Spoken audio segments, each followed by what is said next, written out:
yavutse umutima nanjye najya kumukarabya nkabona adatunganye mu mutima, nkabona ari no gutera cyane kandi noneho afite umuriro n'inkorora idashira, kari agatima gahora kagenda kabyimba. Bambwiye yuko impamvu kabyimba mbajije mu bitaro, bambwira kuko umwana agenda akura ariko n'umutima urimo kugenda akura. Iyo ubashe gutera cyane nuza amaraso aragenda akivanga n'amazi. Bakubwiye ko kiriya kibazo cy'umutima ari munini ashobora kuba yagikurana kuriya akabana nacyo? Oya, bambwiye ko bidashoboka ko atabaho atarabona umuvuzi ngo amuvure. Kubera ubushobozi buke rero ubwo ntegereje icyo Imana izakora. Niwe mwana wenyine ufite? Ni umwana umwe mfite. Nta papa uhari? Warahari ariko afite undi mugore mukuru, ubwo mbaye gutyo njyenyine yarantaye, yaragiye akimara kubona umwana afite ikibazo cy'uburwayi bukomeye ahise ntarigendera. Bivuze ko ari we wenyine wimenya n'uburwayi bw'umwana? Ni njyewe na mituweli ni njyewe biba bireba. Ubusanzwe ukora iki wenda kugira ngo mubashe kubaho hano mu rugo n'umwana?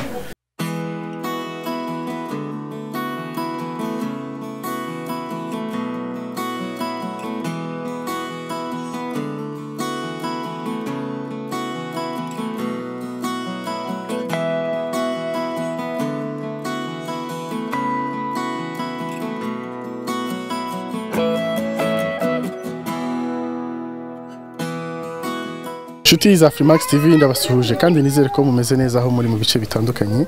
Muri kumwe na Ngabo Jules Jean Pasteur. Kazi kenshi kandi gakomeye dufite uyu mwaka dukomeje gukora. Uyu munsi turi mu karere ka Musanze mu majyaruguru y'u Rwanda, turi kumwe n'itsinda ry'umutima family, aho tuje gusura umuryango ufite umwana afite ikibazo cy'uburwayi bw'umutima. N'umuryango bayeho mu buryo bubabaje, n'ubwo burwayi birumvikana ko ari ibintu bibabaje. Katugereyo rero uretse ubwo burwayi n'ikibazo cy'ubukene mu rugo kiba gihari. Katugere mu rugo hari iby'umutima family bateguye kubahereza, tubibashyikirize ndetse turebe nuko umwana ameze, turebe n'uburwayi bwe uko bumeze. Ntimujye kure, mukomeze kubana natwe kuri Freemax TV, munakora subscribe.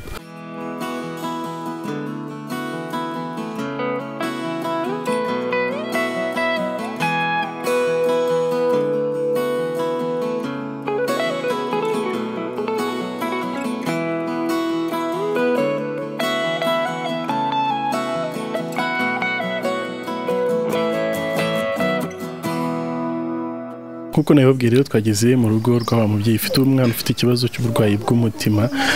Turi kumwe n'itsinda ry'umutima family rije kumutera ingabo mu bitugu muri ibibazo nyine yahuye nabyo bitoroshye. Kadutangire rero tumenyana nyine nabo turi kumwe. Mwiriwe neza? Yego. Amakuru ni meza. Nakomeye mama? Turakomeye boro. Witwa nde? Nitwa Nkame Josiane. Josiane. Uriya mwana n'uwawe? N'uwanjye. Witwa nde? Iranzi Ivan. Ivan. Afite imyaka ingahe? 2 n'igice. Yavutse ku 9 z'ukwa 8 2018. Afite imyaka 2 n'igice. Turi kumwe n'umutima family kandi nanone n'abantu benshi, ariko turi kumwe n'uhagarariye itsinda ryose. Mwiriwe? Mwiriwe neza. Komera Jari. Muraho. Komera. Igihe kinini cyari gishize tutabonana. Kaze none kuri Freemax. Murakoze cyane. Turashimiye ko muri ikaze. Dutangira ikiganiro katubanze tumenye uburwayi bw'umwana ubundi bumeze gute. Tuzi ko afite ikibazo cy'uburwayi bw'umutima, yavukanye umutima munini, ariko se byagenze gute? Turi kumwe n'umubyeyi we arahari kugira ngo bidusobanurire neza. Mama, wadufasha wenda kutubwira uko uburwayi bw'umwana bumeze ndetse n'uburyo byatangiye? Uburwayi bw'umutima arabuvukanye kuva akivuka kugeza afite iyi myaka. Ubwo nagiye njya mu bitaro bakamanza bayoberwa uburwayi arwaye, bigeze abandangira muganga w'abana amugezeho bita Manuel hano mu Ruhengeri, ambwira ko atashobora kuhakirira, ko ngomba kuzaje CHK, ariko nubwo nkohereze CHK nabo bazagushakira wazagira ute wazavura uyu mwana, na CHK ntabwo bashobora kumushobora. Nageze CHK bambwira yuko umwana nabo batazamushobora, kereka haje umuganga wo hanze akazaba ari ufura uwo mwana. Hanyuma ubundi uburwayi bw'umwana yarabuvukanye, umutwite yari ikibazo kwa muganga bigeze bakwereka ko umwana ashobora kuba yavukana? Ntacyo bambwiye kuko naciye no mu cuma 2 bambwira ko umwana nta kibazo. Ubwo nyine amajije kuvuka bamushyira mu twuma ngo yavutse ngarushe. Ubwo maramo icyumweru umwana baramumpa. Yamushyize muri kuveze. Bamajije kumumpa agahora arwaye. ndongera nkamusubiza mu bitaro nibwo baje kubona icyo kibazo cy'umutima afite. wabonaga uburwayi yakundaga kugira icyo gihe bwabaga ari ubuhe? Yavutse umutima, nanjye najya kumukarabya nkabona adatunganye mu mutima, nkabona ari no gutera cyane kandi noneho afite umuriro n'inkorora idashira. Na n'ubu ngubu akiyifite n'inkorora. Hanyuma ahantu hose wageze bakubwiye ko cyangwa umuganga abashije kubipima neza yakubwiye ko ikibazo kiri ku mutima nyirizina ari iki? Mu mutima munini niwo bashije kugira, noneho uwo mutima iyo ubashije gutera cyane unuza amaraso aragenda akivanga n'amazi mu mubiri. Mu mubiri. Ubundi sinzi ingano y'umutima wenda uko bimeze, sinzi uko babigusobanuriye. Bakubwiye ko umutima ni munini ku kigero kingana gute? Ntabwo bambwiye ikigero icyo ari cyo, ariko bambwiye ko ari munini, ko ariyo mpamvu zibitera. Ndababaza ndetse none ko abyimbye aka gatima, barambwira ngo aka gatima n'ejo nabashije kuvayo ni uko urimo gushaka kumurenga, uko agenda akura nawe niko urimo gukura. N'ejo nawe ndi i Kigali. Nijoro Kigali hagana he? Sehashika. Wabonanye n'umuganga? Twarabonanye. N'ibyo bashije gusuzuma? N'ejo bamusuzumye. Babonye iki? Bambwiye ko nta kigabanyukaho kandi ari uko nguko bimeze. Barafana integereze nihanganye, wenda hari igihe nazabona nk'umugira neza akabasha kuba yamuvuza. Bakubwiye ko kiriya kibazo cy'umutima ari munini ashobora kuba yagikurana kuriya akabana nacyo? Oya, bambwiye ko bidashoboka ko atabaho atarabona umuvuzi ngo amuvure. Kubera ubushobozi buke rero ubwo ntegereje icyo Imana izakora. Birumvikana. Umutima family turi kumwe, iki kibazo mwakimenye gute? Reka tubanze tusuhuze Afrimax TV mwebwe mukorana mwese ndetse n'abanyarwanda muri rusange, kugira ngo tumenye ikibazo cy'uyu mwana. Ni bwa buryo umutima family dukorana n'inzego za leta, hanyuma tumenya amakuru y'uyu mwana ariko binyuze mu nzego za leta. Hanyuma nk'uko dusanzwe dukora mu bushobozi bwacu buke, biba byiza ko tubasha byibuze kumufasha muri bikeya dufite, kugira ngo byibuze tubashe kumufasha kurya none ahangaha, ariko tugira n'ishyaka kugira ngo byibuze abone n'ubundi bufasha burenze. So ubundi bufasha burenze rero ntabwo twebwe ubwacu twabishobora twenyine, ahubwo ni twebwe twese abanyarwanda tubasha kubishobora kugira ngo tubashe gukorana, hanyuma turebe ko twafasha uyu mwana wenda kwa muganga, niba bemera ko hari icyo bakura uyu mwana akabasha kuba muzima, twese dushyira hamwe turebe ukuntu twafasha uyu mwana tukamuvuza. Yego. Hanyuma uyu munsi birumvikana ni mwebwe mwanaduhamagaye, ni mwe mwakoze impuruza, mwakoze cyane. Mwabibwiwe n'inzego z'ibanze? Yego, twabibwiwe n'inzego z'ibanze. Tugira n'inzego dukorana n'ubuyobozi bwa leta. Rero kubabashije kutumenya tubwira ngo hano hari umwana mushobora gufasha, mwaza mukamufasha. Tuhageze dusanga birenze ubushobozi bwacu, turavuga tutika tubahamagare tumukore ubuvugizi nkuko dusanzwe dufatikanya n'abanyarwanda muri rusange, kandi twese turatabarana bidukundiye kandi Imana ibidufashijemo tugatabara uyu mwana. Ngewe nawe tumufashije byaba byiza. Wenda by'umwihariko uyu munsi ubufasha mwazanye ni ubuhe bufasha? Ubufasha twazanye, urabona uyu mubyeyi aba hano kandi amakuru mfite nuko akodesha ahangaha ntabwo ari we. Tubona aka kazu gafite mitarike ngo ugire ngo nakiwe, aragakodesha, niyo makuru mfite. Kandi n'ubushobozi bwe ni bukeya. Twamuzana ubufasha bw'ibyo kurya, bisanzwe byo mu rugo, kugira ngo byibuze mu gihe nk'iki turi gushakisha abaterankunga cyangwa se abadufasha kugira ngo dufashe uyu mwana, byibuze ye kugorwa no kugaburira umwana. Nubwo rero nibyo twazanye kandi mwabibonye, ngibi murabibona nibyo. Mwakoze cyane. Hanyuma mama Ivan, umwana kwa muganga bakubwiye ko kuvurwa kwe bisaba iki cyangwa se byagenda gute? Bambwiye yuko mu kuvurwa kwe kereka ari ufite ubushobozi akamujyana mu bitaro byo hanze. Ndababwira ko nta bushobozi mfite. Barambwira nimba ntegereje wenda igihe gishobora kuzagera ngo akaza nk'abaterankunga, nkabona abantera inkunga akavuza umwana, namba se na arasi yabashika azagera aho nk'abavuzi nabo bitanze bavuye hanze bakazamuvura. Ariko kuva yavuka arenze kugira imyaka n'igice umuganga ntaraboneka. Hanyuma mama, ubuzima bwanyu hano umunsi ku wundi biba byifashe gute, mubayeho gute? tubayeho nabi n'icyo kurya ntacyo ngira. Inzu nayo ubu ngezemo amezi 4 kandi nayishyuraga 10,000 ariko nabyo narabibuze kubera ubushobozi bukeya. Umwana nkamubura n'ifu y'igikoma. Mbese ubwo uko mbayeho nabi mu buzima ntazi uko nabisobanura, namwe murabibona. Birumvikana. Hanyuma niwe mwana wenyine ufite? Ni umwana umwe mfite. Nta papa uhari?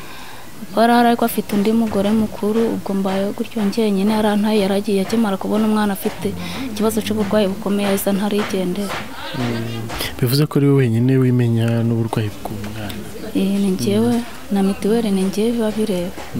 Ubusanzwe ukora iki wenda kugira ngo mubashe kubaho hano mu rugo n'umwana? Ni ukumesera umuntu namba se bamikira akaca mu murima nkajya guhinga. Ubwo nta bundi buryo nkora, nta nuko nguko. Nibura si ibyo birakubasha kubibona? Kubibona nabwo birangora. Hari igihe umuntu avuga ati umunsi akazi karahari ariko ntabwo nagukoresha uri buburare. Ubwo nkabaho ngaho ntabona umuntu uri bundwana ngamice kurarira nkaburara. N'ejo ntabona undi uravuga ati ngwino uje gukora mu murima, ntabwo nkaburara. Hanyuma ubuzima bw'umwana umunsi ku wundi cyangwa ukurikije kuva wamenya uburwayi bwe kugeza uyu munsi ubona bumeze gute, bugenda gute? Mbona bumeze nabi cyane. Uko yavutse ukagenda yiyongera, uburwayi bwe bwiyongera. Ubwo nta kundi kuntu abayeho muramubona akarembye. Hari ibimenyetso ubona bigenda bikwereka ko uburwayi bwe buzamuka kurushaho? Kari agatima gahora kagenda kabyimba. Bambwiye yuko impamvu kabyimba mbajije mu bitaro, bambwira kuko umwana agenda akura ariko n'umutima urimo kugenda akura. Ubundi umutima nyine wavutse arimo byumvikana ko urengeje ubushobozi kwangana umushu bunini. Hanyuma uko akura nawe ugenda uzamuka. Hanyuma uko uzamuka ukagenda utugana agatuza, ibyo bituma agatuza kagenda kabyimba. Hanyuma mu mibereho ye cyangwa se uko umubona, hari ingaruka ubona bimugeraho kuriya bimeze, uko umubona ubusanzwe mu buzima busanzwe? Bimugiraho ingaruka kuko murabona ko nafuye n'ubundi kumuvuza akaba yarembye. Ukubona ko n'agakoma ubu ngubu nta nubwo ari kugasoma. Iyo yarembye ibimenyetso agaragaza ni ibihe? Ahita ahinda umuriro, akaruka, agakorora. Ubwo none akajya ahumeka umwuka muke, ukabona umwuka ari kuwubura.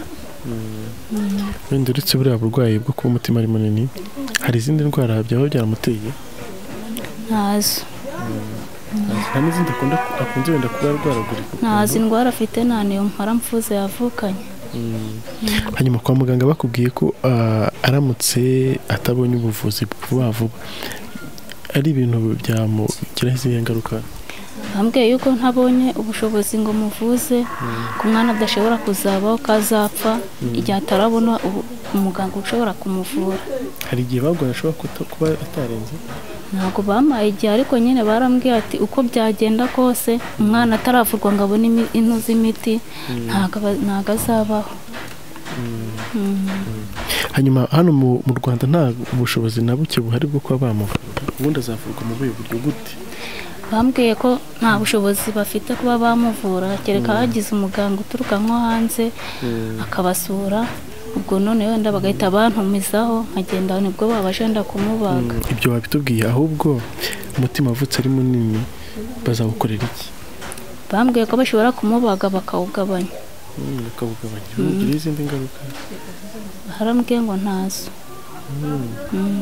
Bambwiye ko bagomba kumubaga bakawuha igipimo cyawo bakawugabanya. Mu Rwanda ntabwo babishobora? Ntabwo babishobora. Ubwo bakubwiye ko bishobora kuba byatwara igiciro kingana gute? Nabajije uwari waravujije umwana umeze nk'uwanjye, ambwira yuko mfite amadolari 55,000 byabasha kugera aho byageza ngeze mu bitaro. Kuki utabajije muganga? Muganga ntabwo namubajije, ahubwo narebye umuntu wari ufite umwana urwaye, aba ariwe mbasha kubaza. Ambwira ati ndimo nshima Imana ko umwana wanje yarakize, narinje gukoresha kontorori none bambwiye ko yakize. Nabwiye ati sakoresha inkanga, arambwira gusa ngo nimba n'amadolari 55,000 nzabasha kuyajyana mu bitaro, azabasha kuba ari kumfashisha. Ubwo bushobozi ubona wabubona? Ntabwo nabona. ukimara kumva bisaba ubushobozi bungana gutyo wabyakiriye? nahise ncika intege cyane, ntegereza icyo Imana izakora kuko nta bushobozi mfite bwo kuba nazajya no kuri ayo mafaranga. Hari abavandimwe, inshuti n'imiryango babashije kwifashisha? Narababwiye ariko nabo baravuga ko nta bushobozi babona ayo mafaranga ko ari menshi. Hanyuma kuri ubu ngubu ikibazo cyawe kubona kimeze, ubona iherezo ari iherezo ryanjye kereka mbonye wantere wenda nk'inkunga, naho ubundi ku bwanjye nariturije kuko ntabwo nashobora kuvuza umwana. Jari, dutangira bavuze ko mwaje hano gukora ubuvugizi, mwaje kumutera inkunga no kumutera ingabo mu bitugu no kumukomeza. Ubushobozi bavuze ko namwe bubarenze, nicyo ubivugaho? Mu by'ukuri ubushobozi buraturenze 55 by'idolari, ni hafi miliyoni 50 nazirenga. Biraturenze mu by'ukuri ubwo bushobozi, ariko icyatumye tuza aha ngaha nuko tuzi ko abanyarwanda rutuwe na miliyoni 12 zirenga, kandi hirya no hino ku isi barahari.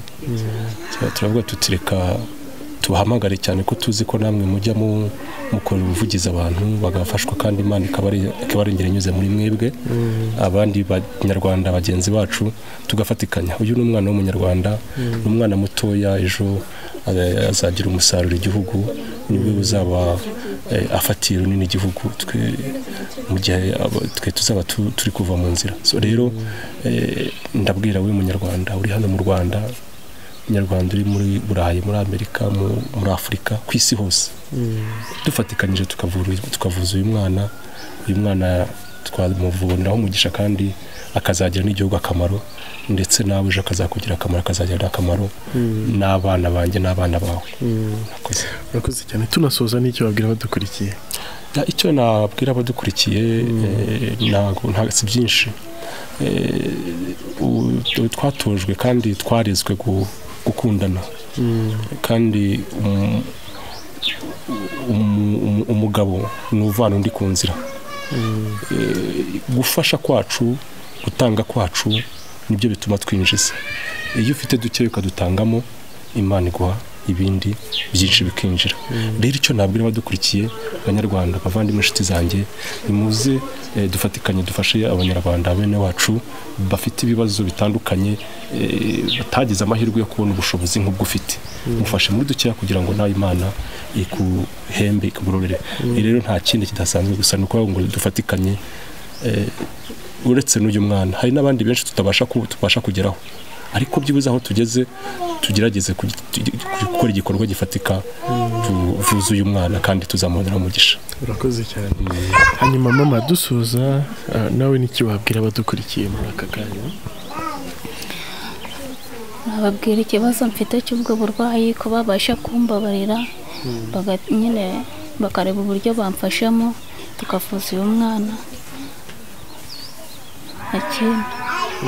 Nshuti za Freemax TV, katugane ku musozi w'iki kiganiro dushimira cyane Umutima Family witanze ugakora iki gikorwa cyo gutabariza uyu muryango, uyu mubyeyi ndetse n'umwana ufite ikibazo cy'uburwayi bw'umutima. Umutima Family turabashimiye. Hanyuma Umutima Family ibikorwa birakomeje? Ibikorwa birakomeje, twifuza kugera kure hashoboka, tugafasha abantu benshi nuko bitatworohera, ariko turakomeje. Abantu ntabwo biyongera? Ni nayo impamvu twifuza ko abantu biyongera bakaza tugafatikanya, kugira ngo dukore ibintu bigari, bifatika, bikomeye, dufasha abantu benshi. So rero uwaba yifuza kugira ngo afatikanye natwe, nikaze, turamwakira. Umutima Family yabona gute rero? Kutubona ni ibintu byoroshye. Utuye hanze y'igihugu cy'u Rwanda, utuye muri Amerika, mu Buraya, hirya aho ngaho hari nomero ziriyo hafi za mugenzi wanyu uriyo, tubana muri groupe bita Janine, ari we muyobozi wacu. Bamushaka akabinjiza muri groupe. Nomero ze rero ni uguteranya 1 7 6 3 9 5 7 2 7 12. Guteranya 1 7 6 3 9 5 7 2712. izo nomero uri hanze wamubwira wenda biroroshye kumubona hanyuma agahita kwinjiza muri groupe. Uri mu Rwanda rero wifuza kugira ngo uze dufatikanye Mutima Family, nomero watuboneraho kugira ngo tukwinjize mu Mutima Family, muri groupe Mutima Family ni izanjye zanditseho Hakuzimana Jean Luc 0780 11 0780 11 yo kuri WhatsApp hose yakubona, no kuri WhatsApp yambona. Karibu nikaze mu Mutima Family, dukora ibikorwa bigari kandi bikomeye, hanyuma Imana idumugisha. Kandi Mutima murakora cyane, buriya turabashimira, turakora cyane, ahubwo ndumva aribwo tugiye gukora ubu ngubu, igihe ni iki kugira ngo dukore. Kuraje cyane, murakoze. Kadusoze rero iki kiganiro mama, turagushimiye ko watwakiriye ndetse ukemera kutuganiriza. Imana ikomeze ibe hafi yawe. Nabyo ndabashimye, murakoze, mugize neza. Mutima Family namwe Imana ikomeze bafashe mu bikorwa byanyu. Murakoze cyane, murakoze cyane, kandi namwe Imana ikomeze kubafasha mu kazi kenshi mugira gakomeye. Inshuti za Afrimax TV mwese Imana bakomeze bahumugisha kandi barinda aho muri hose, muhahe muronke ndetse musagurire n'abababaye, abarushye n'abaremerewe, mubafashe nabo kuzamuka. Imana izabahemba. Mukomeze mugire ibihe byiza rero. Mwari kumwe nanjye Ngabo Jules Jean Pasteur.